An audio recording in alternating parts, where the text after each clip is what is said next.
Hello, Michael Kelly here. First in a new video series, Why Did I Write?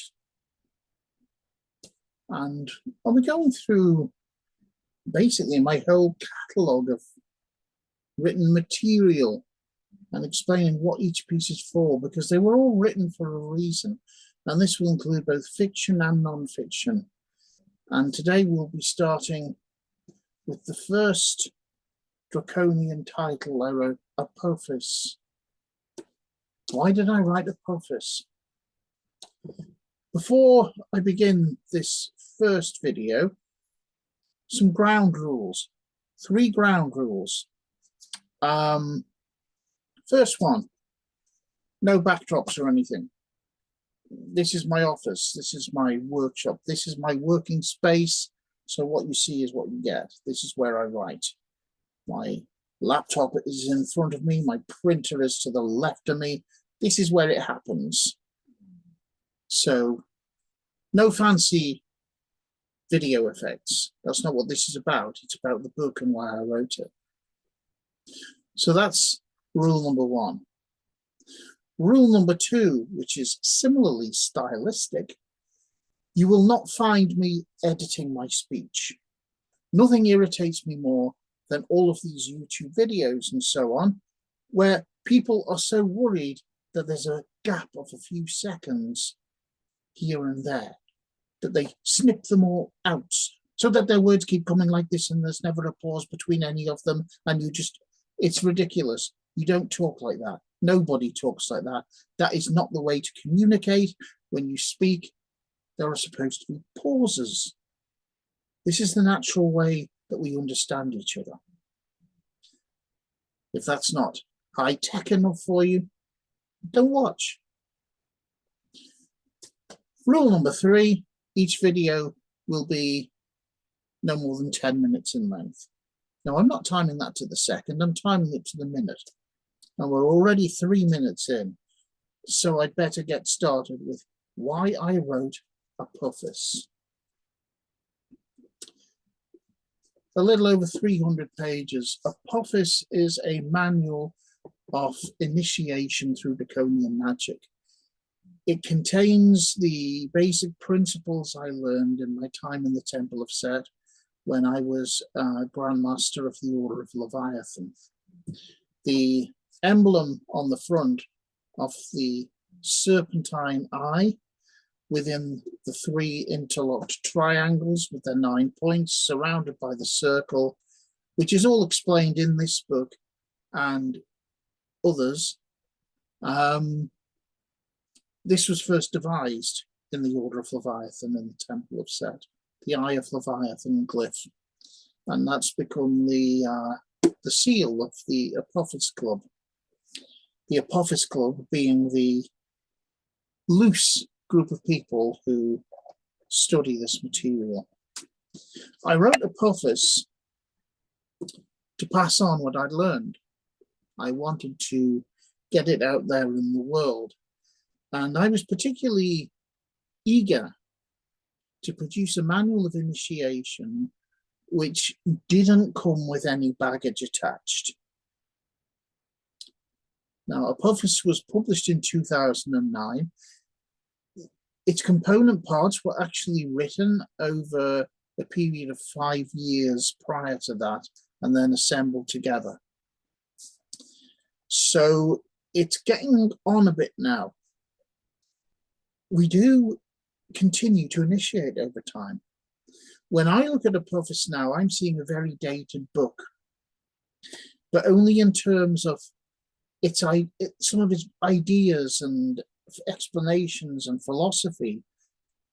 Oh, we've come so much further, taking it so much deeper, so much more profound. But that's not really what the book's about. It still stands up. Because as I say, I want to write a book with no baggage attached. Apophis is a curriculum of work. It's based around the symbolism of the 7 heads of the primordial dragon, imagery which comes from several early myth cycles. And the idea of the dragon itself, of course, is almost universal. So it takes each of those heads and gives a set of exercises associated with them. And the idea was that all of these exercises would stand alone.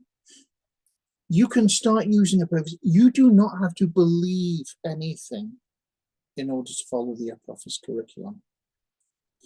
I was very specific. I wanted to produce a book of initiation, a book of magic, where you would not be required to buy into any set of beliefs at all. Instead, you would be given things to do.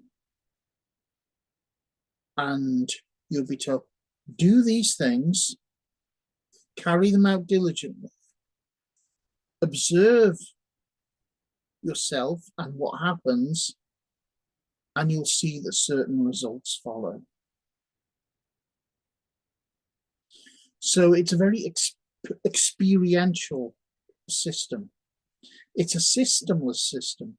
You don't have to know any Kabbalah. You do not have to know the runes. You do not have to know,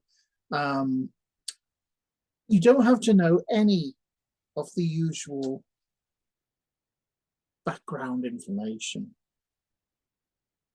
These are just simple acts that anybody can do.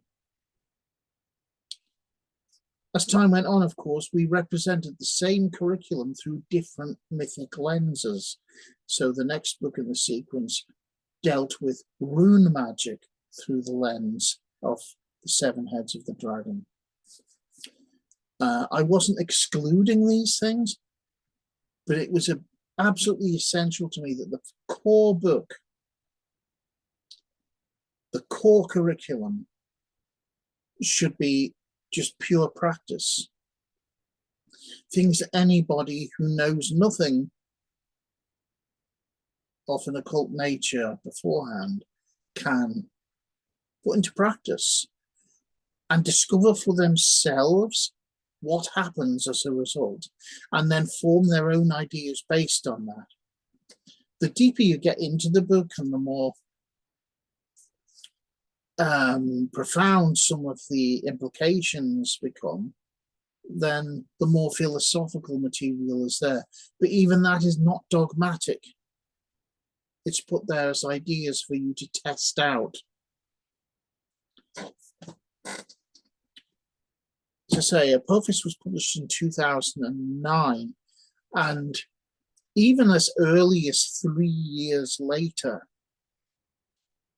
I produced so much additional material relating to the later initiatory stages, because I was continuing to adapt and work and improve myself, and I still am. Everything is outdated the day after it's published, and this is the problem with books of this nature. But the core materials here are still as sound as they ever were, because they're simply based on personal practice of very straightforward things to do. That's what the book was written for. You're not required to believe in any other entities. You're not required to buy into any particular occult teachings. You don't have to believe in reincarnation or this, that, or the other. You don't need to know the meanings of the Sephiroth on the Tree of Life. You don't need any of these things for the core Apophis curriculum. As soon as 3 years later, I was expanding it with the book Draconian Consciousness, which gives considerably more information on the later parts of the curriculum. And really the 2 books sort of would ideally have been one, but that just, I was at the stage I was at when I wrote Apophis, so I wasn't able to do it in the initial volume. But it still stands a test of time. We're up to 10 minutes, available on Amazon and Lulu. Thank you for listening. There'll be more. We'll probably do a quick fiction one next. Hope you enjoyed it.